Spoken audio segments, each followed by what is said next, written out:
Video में प्यारे साथियों हम लोग पढ़ेंगे क्लास 9th केमिस्ट्री चैप्टर 1 हमारे परिवेश के पदार्थ अति लघुतरीय प्रश्न। आप लोग काफ़ी ज़्यादा कमेंट किए क्योंकि क्लास 10th का सभी भी बना दिए मेरे पास हर चैप्टर को, तो आप लोग बोले सर कि 9th को भी बना दीजिए, तो चलिए 9th के भी लेके आ गए।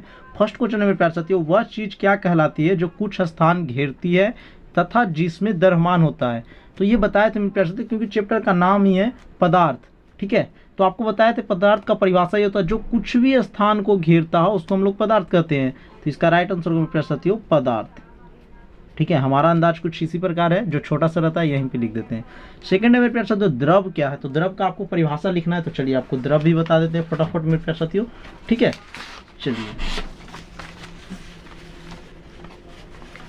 सेकंड का हम लोग आंसर लिखेंगे कुछ इस प्रकार, पदार्थ का वह शुद्ध रूप जिसकी एक निश्चित संरचना हो, जिसके स्पष्ट गुण हो, द्रव कहलाता है। मेरे प्यारे साथियों कोई एक निश्चित संरचना हो, जैसे त्रिभुज हम लोग जिस प्रकार बनाते हैं तो एक संरचना होता है, वृत्त जिस प्रकार बनाते हैं तो हम लोग एक संरचना होता है, तो उसी प्रकार एक निश्चित संरचना हो जिससे और स्पष्ट गुण हो वो द्रव कहलाता है। चलिए थर्ड नंबर क्वेश्चन है मेरे प्यारे साथियों, क्या चीनी एक द्रव है। तो जी हाँ, इसका लिख सकते हैं हाँ, चीनी क्या है मेरे प्यारे साथियों द्रव है। चलिए चौथा नंबर देखिए, पदार्थ की विभिन्न अवस्थाओं के नाम लिखिए। तो हम लोग जानते हैं मेरे प्यारे साथियों पदार्थ के कितने होते हैं, तो तीन, मुख्य रूप से तीन। देखिए चौथा का आंसर होगा पदार्थ के तीन रूप होते हैं, ठोस रूप में, द्रव रूप में और गैस रूप में। ये मेरे प्यारे साथियों हम लोग अपना शरीर से भी कर सकते हैं। जैसे ठोस तो हम लोग के क्या होता है, हड्डी, दांत, ये सब ठोस रूप में हो गया। द्रव तो द्रव में मेरे प्यारे साथियों रक्त आ जाता है, ठीक है। और गैस तो गैस जो हम गैस के रूप में लेते हैं, ठीक है। तो पदार्थ के तीन रूप होते हैं, कौन कौन, ठोस, द्रव और गैस। चलिए 5 नंबर में प्यारे साथियों, पदार्थ द्वारा अधिकृत स्थान क्या कहलाता है, ठीक है। तो इसका राइट आंसर होगा प्यारे साथियों आयतन, ठीक है। 5 का आंसर हो जाएगा आयतन, नोट कर लीजिएगा आप लोग आयतन। 6 नंबर देखिए, 10 डिग्री सेल्सियस पर जल की भौतिक अवस्था क्या होती है, ठीक है। तो देखिए मेरे प्यारे साथियों जब भी आपको, तो ये द्रव ही होगा, क्यों ये भी आपको बताते, क्योंकि 0 डिग्री सेल्सियस से शुरू होता है मेरे प्यारे साथियों, ये 100 डिग्री सेल्सियस पे जाके उबलता है। तो जो बीच में रहेगा वो क्या होता है मेरे प्यारे साथियों, द्रव ही होगा, क्योंकि यहाँ पे 10 डिग्री सेल्सियस की बात की गई है। तो ठीक है, तो इसका राइट आंसर होगा द्रव। 7 नंबर क्वेश्चन हम लोग का मेरे प्यारे साथियों, अंतरा अणु का स्थान से आप क्या समझते हैं, ठीक है। तो चलिए फटाफट हम लोग जान लेते हैं 7 का राइट आंसर। देखिए 7 का आंसर लिखेंगे हम लोग कि पदार्थ के कणों के बीच रिक्त स्थान को अंतरा अणु का स्थान कहते हैं। ये कौन सा स्थान होता है, तो रिक्त स्थान। देखिए ये पदार्थ हो गया मेरे प्यारे साथियों, ठीक है। और जो बीच में रिक्त स्थान है उसी को हम लोग कहते हैं अंतरा अणु का स्थान, ठीक है। अब चलिए और 8 नंबर देखिए उसी चीज का है, सेम टू सेम, अंतरा अणु आकर्षण बल क्या है। तो बस यही लिखेंगे मेरे प्यारे साथियों कि पदार्थ के कणों के बीच रिक्त स्थान नहीं, आपस में देखिए ये जो मेरे प्यारे साथियों मजबूती से अगर बंधे होते हैं तो वो अंतरा अणु आकर्षण बल कहलाते हैं, एक दूसरे से जुटा हुआ। तो 8 का भी आंसर इसी का प्रकार से हो जाएगा, ठीक है। चलिए लिख लीजिएगा आप लोग। 9 नंबर में प्यारे साथियों, ठोस पदार्थ में बहाव क्यों नहीं होता है। ठोस पदार्थ में प्यारे साथियों बहाव क्यों नहीं होता है। तो चलिए इसका भी आंसर जान लेते हैं 9 नंबर का, कि ठोस पदार्थ के कण इतनी मजबूती परस्पर बंधे रहते हैं कि ये बिना बाधा के एक दूसरे के ऊपर से फिसल नहीं सकते। ठोस है मेरे प्यारे साथियों तो वो आपस में मजबूती बंध से, ठीक है, बंधे होते हैं, जिसके कारण एक दूसरे से ऊपर से फिसल नहीं सकते हैं, ठीक है। उसी का कहता है बहाव, फिसलना को कहते हैं बहाव। चलिए आशा करते हैं कि आपको समझ में आ गया और नोट करते चलिएगा, ठीक है। अभी तक आप चैनल को सब्सक्राइब नहीं किया तो चैनल को सब्सक्राइब कर दीजिए, क्योंकि क्लास 10th में आपकी पूरी ज़रूरत हर चैप्टर का वीडियो बन के अपलोड है मेरे प्यारे साथियों। आप लोग काफ़ी ज़्यादा प्यार भी दे रहे हैं और इस वीडियो पर भी आप लोग दीजिएगा, आशा तो यही है। चलिए मेरे प्यारे साथियों 10वां नंबर देखिए, ठोस पदार्थ पर ऊष्मा का क्या प्रभाव पड़ता है, ठीक है। तो चलिए इसका भी आंसर लेके आ गए हैं। कोई चीज़ ठोस है, जैसे लोहा ले लिए मेरे प्यारे साथियों, अगर ठोस है उसको अगर ऊष्मा देंगे तो वो क्या होगा, पिघलेगा। तो उसी प्रकार उसमें लिखना था इसमें कि ऊष्मा के प्रभाव से ठोस कणों की ऊर्जा बढ़ जाती है और ये कण अपने विराम स्थान के चारों ओर कंपन करने लगते हैं, ठीक है। बिल्कुल अपना भाषा में एक बार लिखिएगा, 2 बार रीड कीजिएगा, आपको याद हो जाएगा। चलिए जी आगे चलते हैं। जल्दी जल्दी वीडियो इसलिए बना रहे हैं कि वीडियो आपको लंबा नहीं कर रहे हैं, ठीक है। उस प्रक्रिया का नाम बताइए जिसमें किसी दूषित वस्तु को दुर्गंध उसके चारों ओर वायु में फैल जाता है, ठीक है। तो इसका राइट आंसर होगा मेरे प्यारे साथियों, देखिए इसको हम लोग कह सकते हैं विसरण, विसरण में चलिए, जल की थोड़ी मात्रा को कमरे के फर्श पर गिरा देने पर वह फर्श पर क्यों फैल जाता है? जल आप देखेंगे मेरे प्यारे साथियों, कमरे थोड़ी सी मात्रा में, ठीक है, कमरे के फर्श पर, यानी नीचे हम लोग जल अगर गिरा देते तो फैलते चला जाता है। इसके पीछे क्या कारण है, यही आपसे पूछा जा रहा है। ठीक है मेरे प्यारे साथियों, 12 नंबर का। तो 12 का आंसर हम लोग लिखेंगे मेरे प्यारे साथियों कि द्रव पदार्थों में बहने की प्रवृत्ति पाई जाती है। जितने भी द्रव होते हैं, जैसे तेल हो गया, ठीक है, पेट्रोल, कोई भी तेल ले लिए, पानी ले लिए, जितने भी द्रव हैं उसमें मेरे प्यारे साथियों बहने की प्रवृत्ति होता है।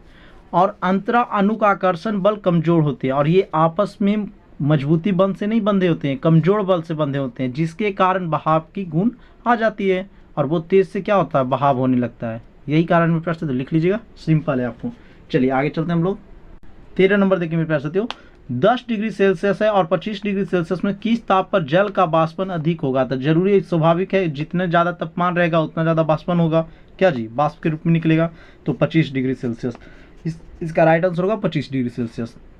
14 नंबर देखिए, किसी द्रव के क्वथनांक पर वायु के दाब का क्या प्रभाव पड़ता है? तो इसको भी आपको बता देते हैं फटाफट, ठीक है।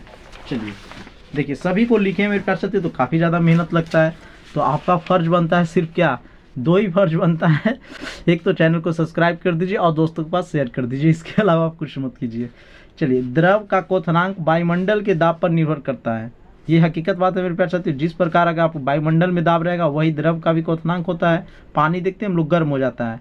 चलिए, तो वायुमंडल का दाब अधिक रहने पर दाब, यहाँ पे दाब होगा मेरे प्यारे साथियों, का क्वथनांक भी, द्रव का क्वथनांक भी बढ़ जाता है। इसके विपरीत वायुमंडल के दाब कम रहने पर द्रव का क्वथनांक भी कम हो जाता है। ठीक है मेरे प्यारे साथियों, जैसे जैसे आप ऊपर जाइएगा, ठीक है, तो वैसे वैसे वायुमंडल का दाब क्या होता है, बढ़ते जाता है। चलिए, तो आप लिख लीजिएगा यहाँ से यहाँ तक। चलिए आगे चलते हैं मेरे प्यारे साथियों, 15 नंबर क्वेश्चन। सामान्य दाब पर एक पदार्थ क्वथनांक के कमरे ताप के कम है, बताएं कि पदार्थ की भौतिक अवस्था क्या होगी? तो ये भौतिक अवस्था मेरे प्यारे साथियों तरल रूप में होगा, तरल रूप में, ठीक है। और ये कौन सा होता है, तो बेंजीन होता है। बेंजीन का सूत्र क्या होता है, तो C6H6। ये काफ़ी बार पूछा भी गया है क्लास 10th में। बेंजीन का सूत्र की क्या होता है, 66H6। और ये मेरे प्यारे साथियों इसका मान कितना से डिग्री तक होता है, तो 6 डिग्री सेल्सियस से 80 डिग्री सेल्सियस तक। ये तरल अवस्था में रहता है, यानी इसको कह सकते हैं द्रव अवस्था में। ठीक है मेरे प्यारे साथियों, इसका राइट आंसर होगा तरल या द्रव। 16 देखिए, किसी ठोस के द्रव्यमान की परिभाषा लिखिए। आपको परिभाषा को लिखना है, तो चलिए ये भी बता देते हैं आपको फटाफट। देखिए 16 का आंसर होगा मेरे प्यारे साथियों, जिस ताप पर कोई ठोस पदार्थ पिघल कर द्रव के रूप में बदल जाता है वह ताप ठोस का द्रव्यमान कहलाता है। लोहा लिए, अब लोहा जितना डिग्री सेल्सियस पे पिघल जाएगा मेरे प्यारे साथियों, उसी को ताप का ठोस का द्रव्यमान कहते हैं। अलग चीज कुछ भी धातु लीजिए और जिस ताप पे वो गलेगा यानी पिघल जाएगा, उसी को ताप का ठोस का द्रव्यमान कहलाता है। सिंपल है। चलिए जी आगे चलते हैं हम लोग। 17 नंबर प्रश्न। 17 नंबर प्रश्न मेरे प्यारे साथियों, ठीक है, कि क्या होता है जब जल को 0 डिग्री सेल्सियस तक ठंडा किया जाता है? ठीक है, तो बताना मेरे प्यारे साथियों, तो ये बर्फ में जम जाता है, बर्फ में, ठीक है, बर्फ जम जाता है। 0 डिग्री सेल्सियस तक गर्म करेंगे, ठंडा करेंगे तो क्या हो जाएगा, बर्फ बन जाएगा। आगे चलिए, गैस को ठंडा करने पर क्या होता है? 18 नंबर मेरे प्यारे साथियों, गैस को ठंडा करने पर क्या होता है, तो ये द्रव रूप में बन जाता है। ठीक है, द्रव बन जाता है, लिख सकते हैं कि द्रव बन जाता है। आगे देखिए, अमोनिया क्लोराइड के गर्म करने पर क्या होता है? अमोनिया क्लोराइड को गर्म करेंगे मेरे प्यारे साथियों तो क्या होगा, तो ये वाष्प में परिवर्तित हो जाता है। किस चीज़ में जी? वाष्प में परिवर्तित हो जाता है, वाष्प। चलिए आगे आइए, पदार्थ के चतुर्थ अवस्था को क्या कहते हैं? देखिए आपको बताया था कि पदार्थ मुख्यतः 3 रूप में होता है, कौन? ठोस, द्रव, गैस। लेकिन यहाँ चतुर्थ पूछ रहा है मेरे प्यारे साथियों, तो जब भी चतुर्थ ये अपवाद टाइप का है तो इसका होगा प्लाज्मा। ठीक है, प्लाज्मा। चलिए आगे चलते हैं प्यारे साथियों, 21 नंबर, क्या कारण है कि गैसों को संपीड़ित किया जा सकता है किंतु द्रव को नहीं? ठीक है, तो 21 नंबर का आंसर कुछ इस प्रकार लिखेंगे कि इसका कारण यही है कि गैस की अपेक्षा द्रव में अंतर अणु का स्थान बहुत कम होते हैं। ठीक है, 22 नंबर प्रश्न में प्यारे साथियों, कि उस गैस का नाम बताएं जिसकी आपूर्ति अस्पतालों के द्रव के रूप में की जाती है। तो कोरोना काल में आपको पता होगा मेरे प्यारे साथियों, इस गैस का क्या नाम है? Oxygen gas. ठीक है, ये मेरे प्यारे साथियों ऑक्सीजन है, आप लोग लिख लीजिएगा, इसका संकेत होता है O2, जहाँ पे 2 है तो वो गैस, ऑक्सीजन गैस के कोरोना काल में हम पते हैं कितना मेरे प्यारे साथियों मतलब मिल नहीं रहा था कहीं कहीं पे। किसी पदार्थ का ताप 25 डिग्री सेल्सियस है तो केल्विन स्केल में इसका ताप क्या होगा, यानी सीधा सीधा बोला जा रहा है कि 25 डिग्री सेल्सियस को केल्विन में बदले। तो चलिए आपको ये भी सिखा देते हैं फटाफट। तो सबसे पहले आप लोग को पता होना चाहिए मेरे प्यारे साथियों कि 1 डिग्री सेल्सियस में, ठीक है, 273.15 केल्विन होती है, ठीक है। तो हमको निकालना है मेरे प्यारे साथियों कितना, 35 डिग्री सेल्सियस का, 35 डिग्री सेल्सियस का पूछा जा रहा है। तो कुछ नहीं कीजिएगा, जितना डिग्री सेल्सियस बोलेगा उतना आप मेरे प्यारे साथियों इसमें ऐड कर दीजिएगा, यानी हम लोग जोड़ देंगे कितना जी, तो 35 डिग्री सेल्सियस। अब दोनों को जोड़ देंगे तो ऐड करेंगे तो आ जाएगा 308.15 के केल्विन में। इतना केल्विन में प्यारे साथियों परिवर्तन हो गया। यहाँ देखिए सेल्सियस में था और ये केल्विन में हम लोग का आ गया है, तो नोट कर लीजिएगा आप लोग। चलिए आगे चलते हैं मेरे प्यारे साथियों। अभी तक अगर आप चैनल को सब्सक्राइब नहीं किए तो चैनल को सब्सक्राइब कर लीजिए, ठीक है, और दोस्तों के पास भी शेयर कर दीजिए। इसके बाद है मेरे प्यारे साथियों 24 नंबर, सामान्य दाब पर जल के नमूने क्वथनांक 102 डिग्री है तो क्या ये जल शुद्ध है, तो इसका हो जाएगा राइट आंसर मेरे प्यारे साथियों नहीं, ठीक है, क्योंकि जल को अधिकतम हम मेरे प्यारे साथियों 100 डिग्री सेल्सियस पे करेंगे तो उसका भाप बनने लगता है, ठीक है। चलिए, उबलते हुए जल के तुलना में उसका भाप अधिक जलन पैदा करता है, क्यों, ठीक है। तो देखिए भाप का ताप मेरे प्यारे साथियों उबलते हुए जल से अधिक तापमान होता है। जैसे आप देखते हैं चावल कभी बन रहा होगा घर पे, एक अचानक निकालते हैं तो उससे जो मेरे प्यारे साथियों भाप निकलता है उससे हाथ जल जाता है, ठीक है। तो इसको आपको लिखना है मेरे प्यारे साथियों, भाप का ताप उबलते हुए जल से अधिक होता है, ठीक है।